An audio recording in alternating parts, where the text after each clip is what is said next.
Bismillahirrahmanirrahim. Assalamualaikum warahmatullahi wabarakatuh. Alhamdulillahilladzi ja'ala Ramadhana syahra siyam. Wassalatu wassalamu ala sayyidina Muhammadin khairil anam wa ala alihi wa ashabihi al-kiram. Ashhadu an la ilaha illallahul malikul quddus salam wa ashhadu anna sayyidina Muhammadan abduhu wa rasuluh sahib asy-syaraf wal ihtiram. Amma ba'du. Allahumma akrimna binuril fahmi wa akhrijna min dhulumatil wahmi. Subhanaka la ilma lana illa ma 'allamtana innaka antal alimul hakim. Hadirin hadirat rahimakumullah. Kehidupan kita di dunia ini tidak ubahnya seperti seorang pengembara yang tengah melakukan perjalanan panjang, melakukan perantauan sehingga pada akhirnya seorang pengembara akan kembali pulang ke negerinya. Maka sudah seyogyanya seorang pengembara akan mengumpulkan perbekalan terbaiknya untuk kembali ke kampung halamannya. Begitu juga kita dalam melaksanakan aktivitas sehari-hari. Tidak ubahnya kita adalah seorang pengembara, seorang perantau yang tengah memunguti perbekalan kita untuk menuju kepulangan kita di negeri abadi. Lalu, apakah perbekalan terbaik kita? Allah Subhanahu wa taala berfirman, "Fatazawwadu fa inna khairaz zadi taqwa." Maka berbekallah kalian. Maka sesungguhnya sebaik-baiknya bekal adalah takwa. Allah Subhanahu wa taala berfirman bahwa sebaik-baiknya bekal adalah takwa. Takwa juga menjadi indikator tentang kemuliaan seseorang di sisi Tuhan. Inna akramakum indallahi atqakum. Baiklah, pada tausiah kali ini kita akan membahas apa kaitannya ketakwaan dengan pelaksanaan ibadah puasa Ramadan. Hadirin hadirat rahimakumullah. Ramadan kemudian di dalamnya disyariatkan untuk berpuasa Ramadan itu pada akhir tahun kedua Hijriah.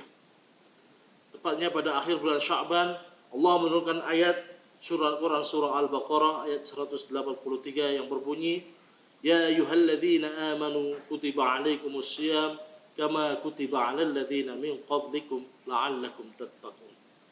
Jika kita perhatikan bahwa ayat ini diawali dengan huruf ya nida atau seruan.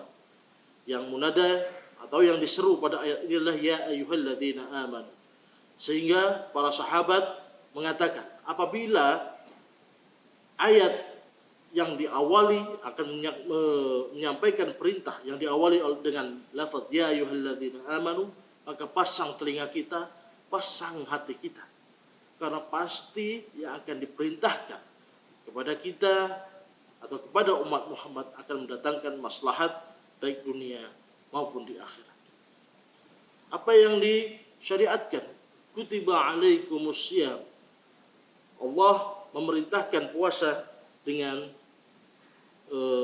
ayat ini dengan kalimat khobariyah.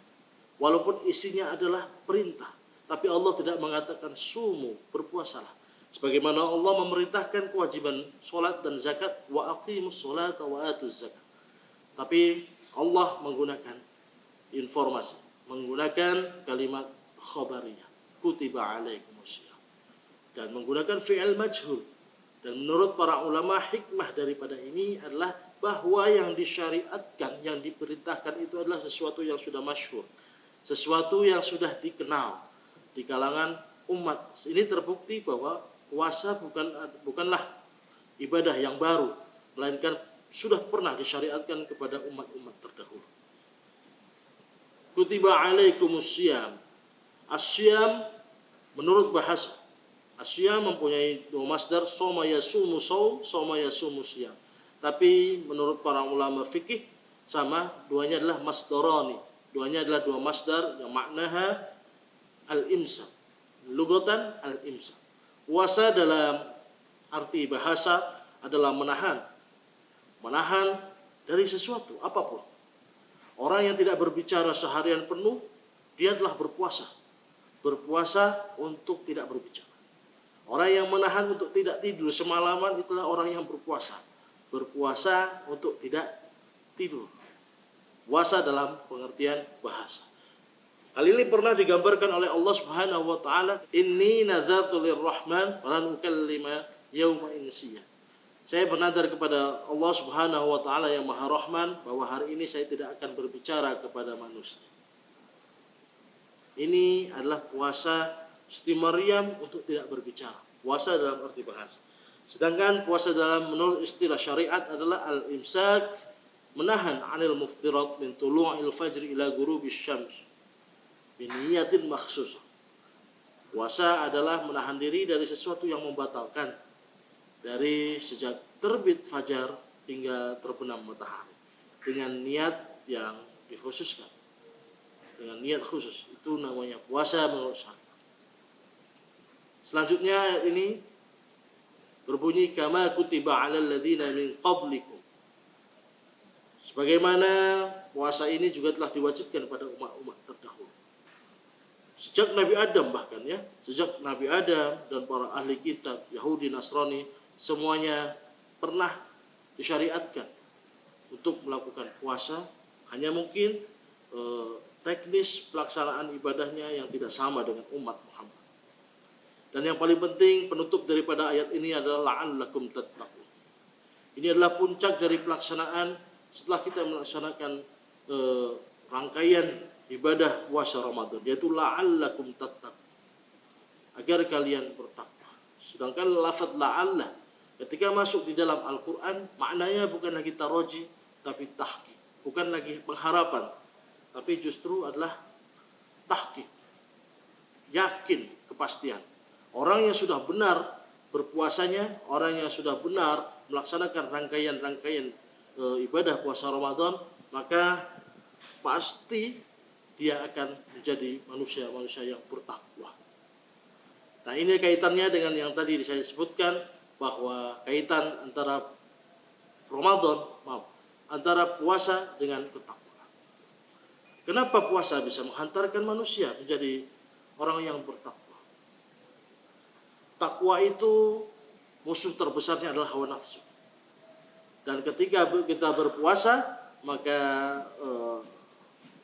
bahan bakarnya kita kurangi. Dan bahan bakar daripada nafsu adalah makanan.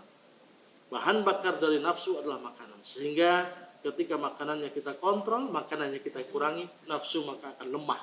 Sehingga kita bisa buktikan bahwa pelaksanaan ibadah yang kita rasakan ketika Ramadan dan di luar Ramadan, kita berat ya untuk melaksanakan ibadah sunnah, untuk membaca Al-Quran di bulan-bulan selain Ramadan. Tapi ketika Ramadan, ketika kita sedang berpuasa, ketika perut kita sedang kosong dari makanan, kita akan dipermudah oleh Allah Subhanahu wa taala untuk melaksanakan ibadah-ibadah.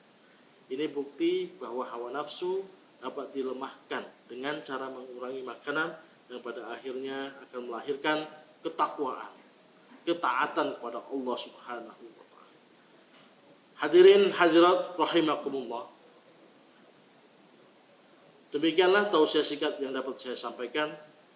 Sekali lagi mudah-mudahan bermanfaat bagi pribadi saya dan umumnya bagi pendengar sekalian, dan mudah-mudahan pelaksanaan ibadah puasa Ramadan yang kita laksanakan pada bulan ini dan tahun-tahun yang lalu menjadikan kita pribadi-pribadi yang bertakwa, sehingga kita akan termasuk menjadi orang yang mempunyai perbekalan untuk menghadap Allah Subhanahu wa taala sebagaimana yang dimaksud pada ayat yang lalu, yaitu inna akramakum indallahi atqakum. Sekian akhirul kalam, wallahul muwaffiq ila aqwamit thoriq. Assalamualaikum warahmatullahi wabarakatuh.